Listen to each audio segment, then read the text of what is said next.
Eto, makinig kayo mga Filipino senior citizens. Dahil magtatapos na nga itong buwan ng Abril, naka-register na ba kayo sa NCSC database? Paano nga ba magrehistro? At ano ang mga benepisyo para sa mga registered na? Mamaya-maya, tatalakayin natin. Hello mga ka-vlogs! Welcome dito sa aking YouTube channel. Magandang araw po sa lahat ng mga manonood. Saan po kayong dako sa mundo? Kumusta mga ka-vlogs? At sa ating mga Facebook viewers, hello and shout out din po sa inyo. Well, eto, makinig kayo mga lolo at lola dahil magtatapos na kasi tayo sa buwan ng Abril. Bukas po ang huling araw at dapat nakarehistro na kayo sa NCSC database. Para sa mga baguhan na mga senior citizens at sa mga hindi pa nakakaalam kung ano itong NCSC.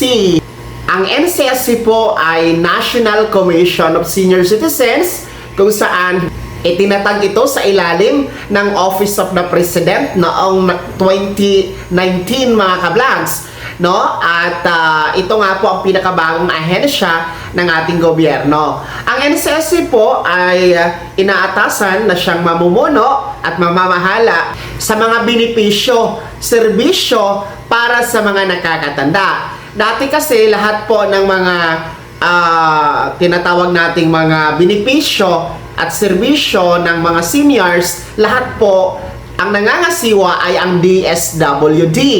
Kaya lang po ang DSWD, marami din pong ginagampanan na tungkulin, no? Kaya nga po binuo itong NCSC para siya na lang talaga ang mamamahala sa benefits ng mga senior citizens.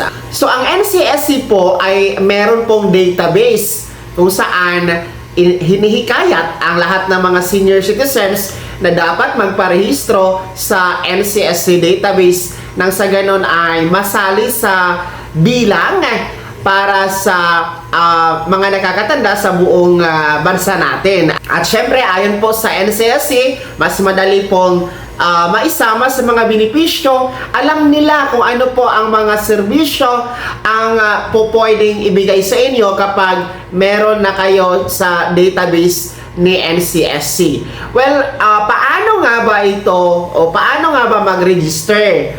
Ang una niyo pong gawin, online lamang ito ha mga lolo at lola. So kailangan po ng cellphone, laptop, computer o iba pang gadget. At syempre kailangan ng wifi or data. So kung meron na kayo niyan, punta lamang kayo sa inyong Google, tapos i-search nyo po ang website ni NCSC, ang www.ncsc.gov.ph. Tapos makikita nyo po, gaya ng nasa screen nyo mga ka-vlogs, yan po ang website ng NCSC.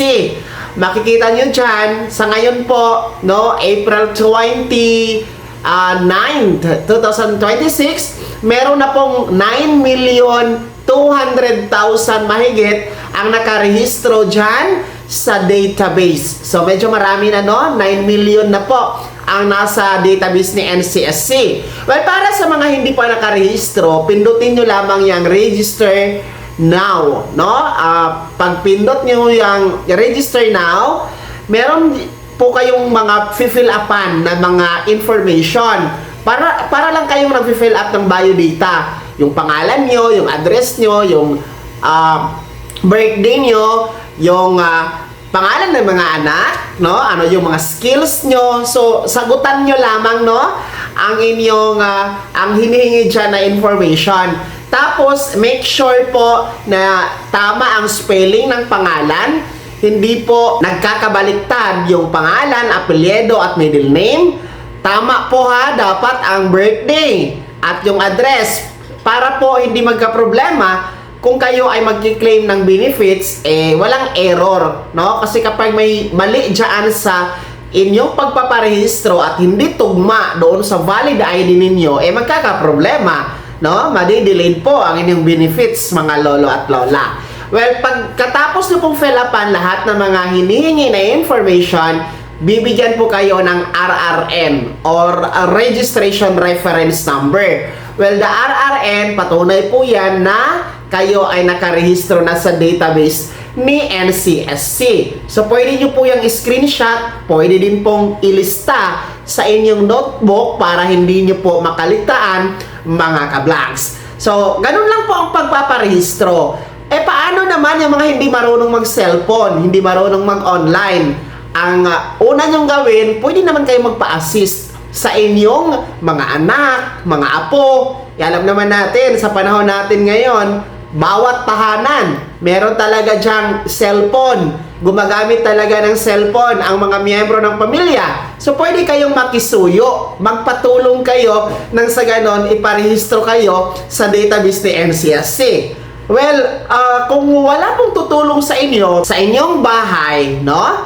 Ang gawin nyo din po, punta lang kayo sa OSCA office or sa NCSC regional office na andyan sa inyong lugar para magpa-assist na irehistro kayo sa database ng NCSC. Tumutulong yan sila, mag-a-assist po yan sila. Wala po yung bayad ha, libre lamang. Punta lang kayo sa OSCA or NCSC para kayo marehistro. Well, anong ba ang mga benepisyo kung kayo ay nakarehistro sa database ni NCSC?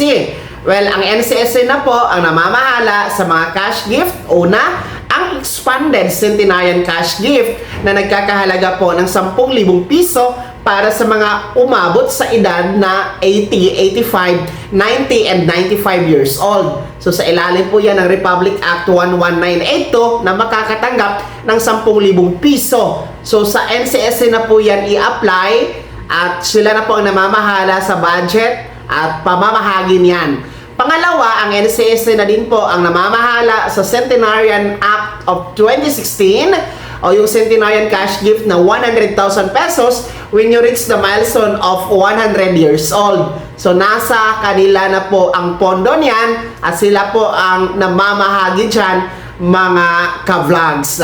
Aside from that, ang NCSC merong mga community care center kung saan maaari po kayong pumunta, no? At merong mga activities dyan, mga services na maaari nyo pong makuha.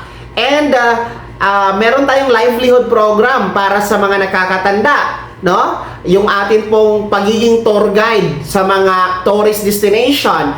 Well, maaari kayong mag-apply dyan. And yung Universal Social Pension Bill, kapag magiging batas, isa po yan sa basihan para makasali kayo doon ay ang pagiging rehistrado sa database ni NCSC.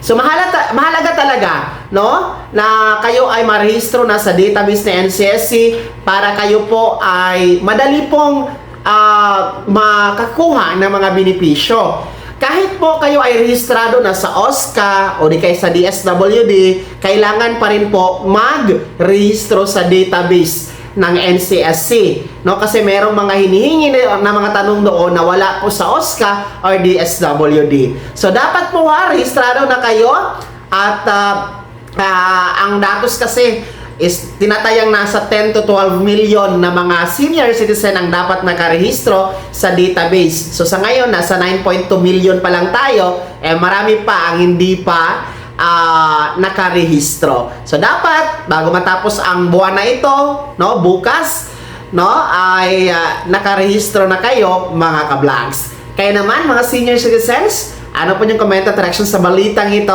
Sino sa inyo dito ang tapos na nagrehistro? Pangalawa, sino sa inyo dito ang hindi pa nakarehistro at hindi alam paano magrehistro? Ibahagi niyo po sa comment section na nasa baba, pakilakip ng buong pangalan at kung taga saan kayo. Kung bago ka pa lang sa akin channel o di kaya di ka pa nakasubscribe, i-click niyo muna ang subscribe button na nasa baba. Huwag kalimutan na pindutin ang notification bell, ilagay sa all para una ka sa mga balita na i-upload ko.